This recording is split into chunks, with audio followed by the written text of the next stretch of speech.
one of my real wishes and visions going into these games is that inclusion of the adaptive skiers with the able-bodied skiers is an example to the rest of the world of what they might do, and who knows where that might go.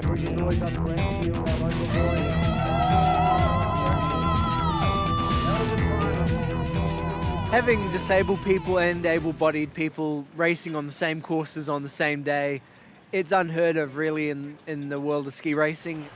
Snow Sports New Zealand is breaking new ground when it comes to inclusion. For the first time ever, anywhere in the world, adaptive skiers and able-bodied skiers are on the mountain together.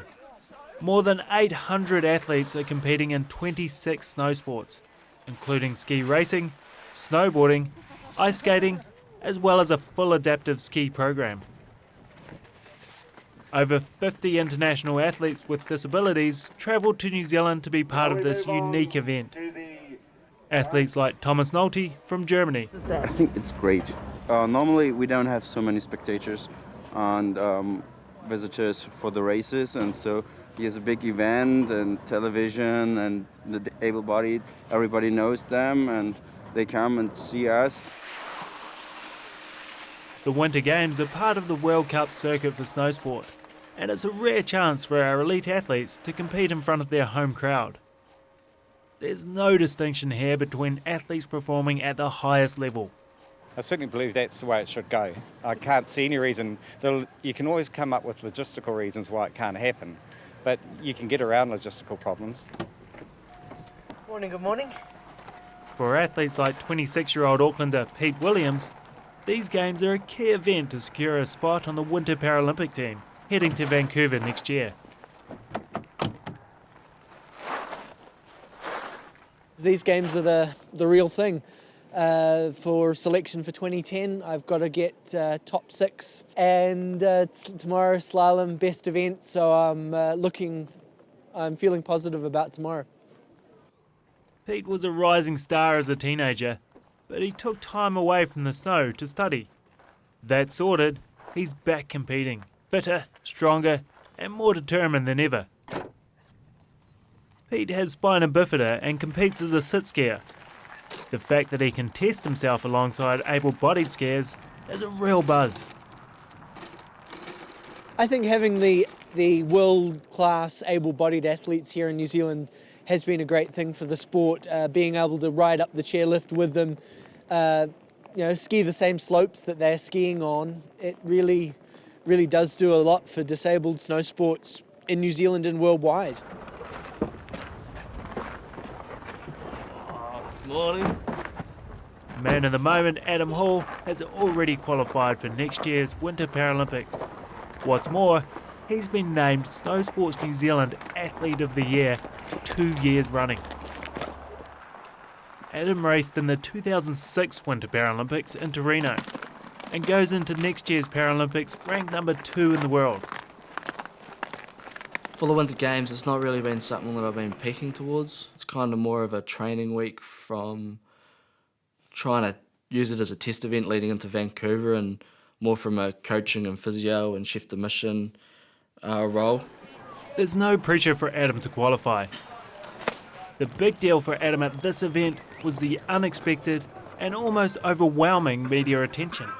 For years, his performances have been virtually unrecognised, apart from attitude. Suddenly, everyone was alerted to his potential and wanted a piece of him.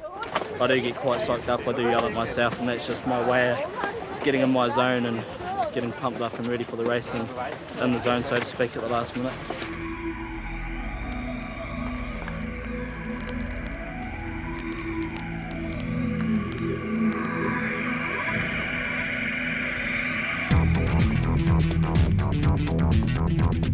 When it's time to prepare for a race, Adam's a pro, taking plenty of time to check the course and go over tactics with his American coach.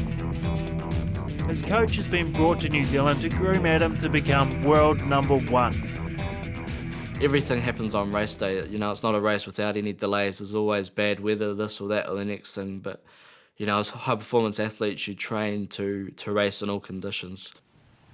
Dealing with the weather is part of snow sports. You've just got to stay focused.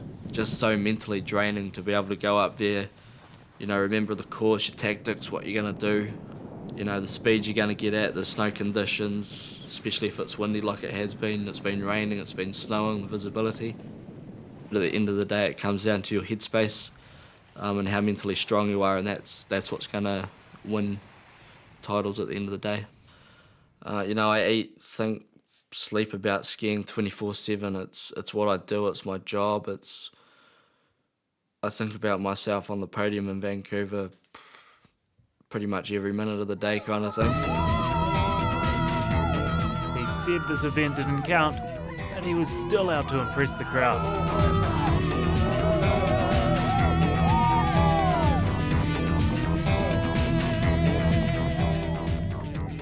Even before he glanced at the clock, he had a feeling it wasn't his best time.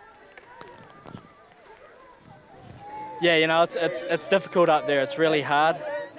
It's fast, and it's challenging, you know. And you know, a good example of a lot of the top guys coming out, and you know, you have to ski smart. Pete Williams had a clear goal: to satisfy the selectors.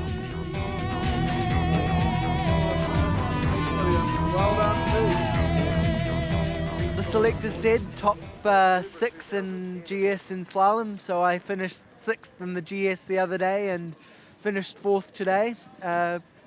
So all going well. I'm heading to Vancouver in March next year.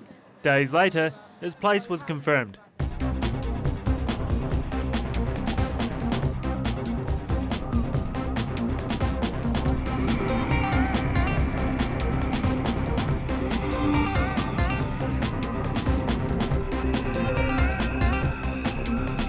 Fresh determination from Adam later in the day, but this run left him in second place. Obviously, I was going after gold, and you know, on the day the best man won, and good on Toby. You know, and that's what ski racing's all about. So it grows us even more as an athlete, makes us hungrier, and you know, everyone's skiing well. So I look forward to the next few months of training. And in second place, New Zealand's favourite son, Adam Hall.